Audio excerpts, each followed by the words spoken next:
Hypertensive emergency treatment, resident edition.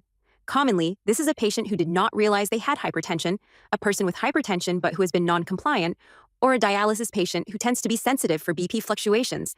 Emergency is defined at 200 to 120. The goal is a slow, gradual decline for most situations. If the patient is stable and no concerning complaints, you can start with PO medications. Common choices are a dose of either clonidine, hydralazine, and Norvasc. A good dose to start with are 0.1 milligram of clonidine, 25 milligram of hydralazine, and 10 milligram of Norvasc. Remember to recheck your progress. In the ED or hospital, this step was started in the workup phase, but often it will require something stronger, so place an IV and get some labs. Some common bolus IV blood pressures meds are 25 milligram of hydralazine, 5 milligram of metoprolol, or 20 milligram of labetalol. It is common to try PO first, then a couple boluses of meds. If the patient is still elevated, then the next step is to place them on a drip and admit for further BP care. If your patient requires a drip, then admit them to ICU. Common nursing question will be, hey, the patient's BP is out of the danger zone. Do they still need to be on the drip?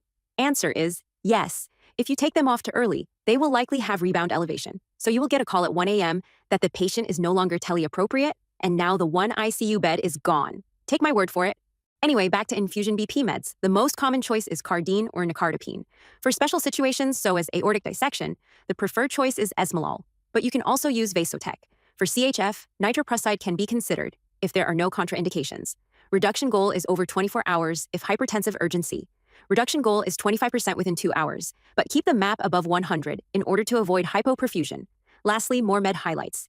Use caution with using labetalol in asthmatics, someone on a stimulant like cocaine, or for someone with aortic regurgitation. Make sure your patient is not having an inferior STEMI. Before starting a nitro drip, hydralazine can raise the heart rate and is less predictable in how far it will drop the BP.